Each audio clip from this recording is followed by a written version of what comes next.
खबर हरियाणा रेवाड़ी से। रेवाड़ी विधानसभा से भाजपा प्रत्याशी लक्ष्मण यादव को मिल रहा है लगातार भारी जन समर्थन मिलने से गदगद नजर आ रहे हैं लक्ष्मण सिंह यादव। ग्रामीणों द्वारा किया जा रहा है जोरदार स्वागत। गाजे बाजे तथा फूल मालाओं से किया जा रहा है जोरदार स्वागत। गांव के साथ साथ शहर में भी मिल रहा है लक्ष्मण सिंह यादव को भारी जन समर्थन। गांव लादुवास में ग्रामीणों को संबोधित करते हुए कहा, ये चुनाव लड़ा जा रहा है आम व खास के बीच। आम आदमी ही आम आदमी की समझ सकता है समस्या। चांदी की चम्मच लेकर पैदा हुए हैं कांग्रेस प्रत्याशी चिरंजीव राव। इस बार जनता चाहती है परिवर्तन। सुखद परिवर्तन के लिए जनता कर रही है 5 अक्टूबर का इंतजार। मेवात के मामन खान के बयान पर कहा, कांग्रेस ने एक संप्रदाय विशेष को दिया बढ़ावा। ऐसा बयान देने की हिम्मत आखिर मामन खान में हुई कैसे? आज अगर हिंदू एक हो रहा है तो इनको आखिर क्यों हो रही है तकलीफ? पूछा, मेरे द्वारा भजन गाने पर आखिर पिता पुत्र को क्यों होती है तकलीफ? मेरे भजन गाने पर सबसे पहले पिता पुत्र ने ही जताई थी आपत्ति। हरियाणा रेवाड़ी से संवाददाता आदर्श शर्मा की रिपोर्ट, न्यूज़ अवीपी से। कोई अंदाजा ही नहीं है। लोग कहते हैं जी ये तो पैसे बांटते हैं, पैसे लूटते हैं, फिर पैसे बांटते हैं। ये जनता तो सब समझती है। चंद लोगों में बांटता होगा, अपने घर रख लेता होगा, आके लीक हो जाता होगा, और माल तो थारा ये देकर ले लेगा। क्या अब जो सम्मान सूचक पगड़ी आपने बांधी है, निश्चित तौर पे बांधने वाला इसकी कीमत जानता है, लेकिन बंधवाने वाला भी बड़ी सभा में एक वादा देकर जा रहा है, आपकी आन बान शान की पगड़ी को कभी अपमान नहीं होने दूंगा, इसका सम्मान बढ़ाने का काम करूंगा। और भाई जनता जनार्दन, गांव तो राम होता है कि नहीं होता? कितने लोग मानते हैं गांव राम होता है? इतनी सारी चीजें होती है तो राम के बराबर ही। प्रजातंत्र में तो हमारा हर वोटर, कहते हैं ना मोदी जी भाग्य विधाता है, इस देश का भाग्य विधाता है, क्योंकि उनकी ठीक हाथों में ताकत जाएगी जब भी आने वाली पीढ़ियों का सुधार होगा। तो भाई मैं तो राम मानता हूं, और राम का सबसे सच्चा सेवक कौन था? लक्ष्मण था ना। तो तेरा 5 साल खोटवा का गारंटी लेके जा रहा हूं। अब मेरा गला भी बैठ रहा है, 25-30 दिन से लगातार भाषण भी हो रहे हैं। 2 लाइन भजन की और बिना सुर ताल के भजन गाऊंगा, बर्दाश्त कर लेना।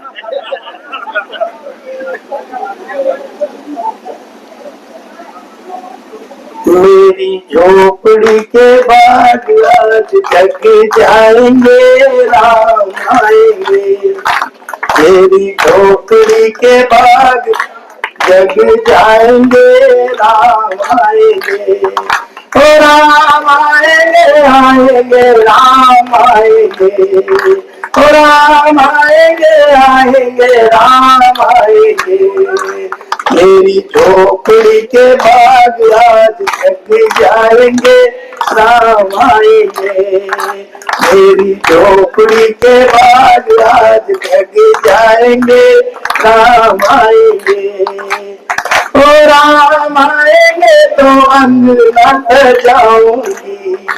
ओ राम आएंगे तो अंगना सजाऊंगी।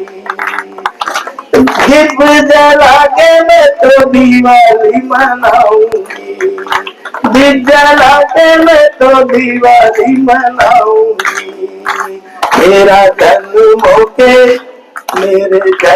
होके सारे पाप कट जाएंगे राम आएंगे। तो आएंगे राम आएंगे। मेरी झोपड़ी के बाद फिर जग जाएंगे राम आएंगे। ओ राम आएंगे तो झूला झूलाऊंगी। राम आएंगे तो झूला झूलाऊंगी। मैं तो मातन और मिश्री खिलाऊंगी। मेरे जन्मों के सारे कष्ट मिट जाएंगे राम आएंगे। ओ राम आएंगे आएंगे राम आएंगे। ओ राम आएंगे आएंगे राम। ओ राम आएंगे आएंगे राम आएंगे। लक्ष्मण को भी साथ लेके आएंगे। वो दो लक्ष्मण को भी साथ लेके आएंगे, और राम आएंगे आएंगे राम आएंगे, वो दो लक्ष्मण को भी साथ लेके आएंगे। मेरी रेवाड़ी के, ओ मेरी रेवाड़ी के फिर भाग जाग जाएंगे, राम आएंगे। मेरी रेवाड़ी के भाग फिर जग जाएंगे, राम आएंगे। मेरे लाडुआ के भाग फिर जग जाएंगे, राम आएंगे। ओ राम आएंगे आएंगे राम आएंगे, ओ राम आएंगे आएंगे राम आएंगे।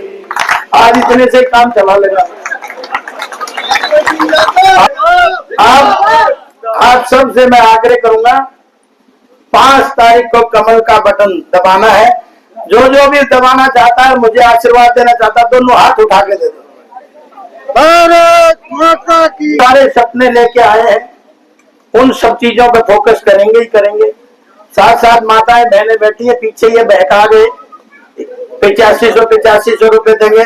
लेकिन एक मेरा सपना है कि ये जो मेट्रो आ रही है दारूहेड़ा तक सैंक्शन हुई है, ये रेवाड़ी से टच होते हुए बावल चली जाए, ताकि आने वाले समय में इसकी लाइफ लाइन ये कही जाए। और फिर आजकल मेरे भजन पे कह रहा है कि सत्संग कर रहा है, बोले ये तो धर्म की राजनीति करते हैं। धर्म की करनी चाहिए, धर्म की करनी चाहिए ना। धर्म की राजनीति करेंगे जब भी वैल्यू रहेगी, जब भी उसका आधार मजबूत रहेगा। लेकिन अब ये कहता है गीता में कहा कर्म करो, आजकल ये कहने लगे गीता में लिखा कर्म करो, तो भाई तेरा 50 साल का कर्म दिखा दे, ये भी सामने आ जाए हमने कर रखे। ठीक है कि नहीं? आपका एक बार पुनः धन्यवाद, सबका बहुत बहुत धन्यवाद। और भाई जो बुर्रा तोलना था इसने दुखता तोल दिया। 5 तारीख और इससे ज्यादा दुखता तोल देना आप सबके आग्रह। ये जो प्रोग्राम्स है किस तरह का रिस्पॉन्स मिल रहा है ये बता दीजिए। देखिए ये तो आप देख ही रहे हैं, पिछले 10 दिन से लगातार लोगों में इतना जोश और उत्साह है। आने वाली 5 तारीख को इंतजार कर रहे हैं लोग परिवर्तन का। 5 तारीख आए, कमल का बटन दबाएं और एक रेवाड़ी में सुखद परिवर्तन आए, इसके लिए लोग आतुर हैं और तैयार है। माना जा सकता है कि ये 50 साल से स्थापित राज परिवार और एक आम आदमी की लड़ाई है। देखिए आम आदमी की तो है ही, इसमें तो कोई दो राय नहीं, क्योंकि हम गरीब घरों के लोग हैं।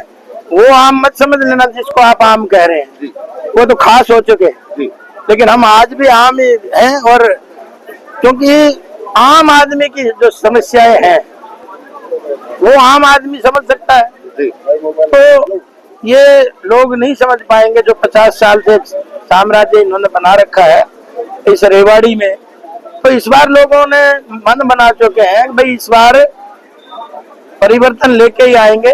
और आप देख भी रहे होंगे, मेरे से ज्यादा तो आप देख रहे हैं। मैं तो जनता का मूड भाप रहा हूँ, आप तो सब कहीं का मूड भाप रहे हो, तो इसको मेरे से ज्यादा आप लोगों को पता है। एक जन आशीर्वाद लेकर कल राहुल जी आ रहे हैं आपके यहाँ, किस तरह देखते हैं? वो कहते हैं तोड़ सबसे बड़ा तोड़ करके आ रहे हैं लक्ष्मण जी के लिए। देखिए वो तो अपना बड़ा नेता समझ रहे हैं ना, तो इसका मतलब हालत कैसी है ये आप सोच सकते हैं।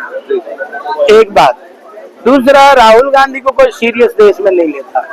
4 महीने पहले आया था संविधान खतरे में है, आपने भी देखा था चुनाव में। और आज 4 महीने बाद ही अमेरिका में राहुल बाबू बैठ के कहता है, बोला अब हम आरक्षण को खत्म करेंगे। 4 महीने कुछ भाषा पहले कुछ और थी, अब कुछ और है। यही बयान हुड्डा साहब भी दे रहे हैं, हम आरक्षण को खत्म करेंगे, और 4 महीने पहले बहका के चले गए। और राहुल बाबा के तो आपने, मैं क्या एक हिस्सा थोड़ी, अनेक हिस्से हैं, और राहुल बाबा आएंगे तो मेरे को फायदा ही करके जाएंगे। एक राम आएंगे और एक जालीदार टोपी लगातार करंट पैदा कर रही है। करंट नहीं पैदा कर रही। देखिए इनके संस्कारों में पहले तो ये धर्म की बात करते हैं, फिर कोई दूसरा करे तो कहते हैं कि ये क्यों कर रहा है। भाई मैंने मान लीजिए कोई भजन गा दिया तो इन्होंने उसको नहीं करना चाहिए था। दूसरा क्योंकि वो चैलेंज है हमारे समाज के लिए। तो दूसरा इन्होंने, इनके मामन खान का बयान आपने सुना है, कितना खतरनाक बयान है इनकी इतनी हिम्मत कैसे हो गई कि मेवात से हिंदुओं को खदेड़ने का काम करेंगे। और फिर इनके तो संस्कार ही वही है। मनमोहन सिंह जी कहते थे देश के संसाधनों पे पहला अधिकार मुसलमानों का है। ये संप्रदाय को फैलाया किसने, संप्रदाय को बढ़ाया किसने? आज अगर हिंदू समाज एक हो रहा है तो इनको क्यों तकलीफ हो रही है? और होना भी चाहिए। तो हिंदुस्तान बनाना है, भारत बनाना है। ठीक है जी, बहुत बहुत धन्यवाद। लक्ष्मण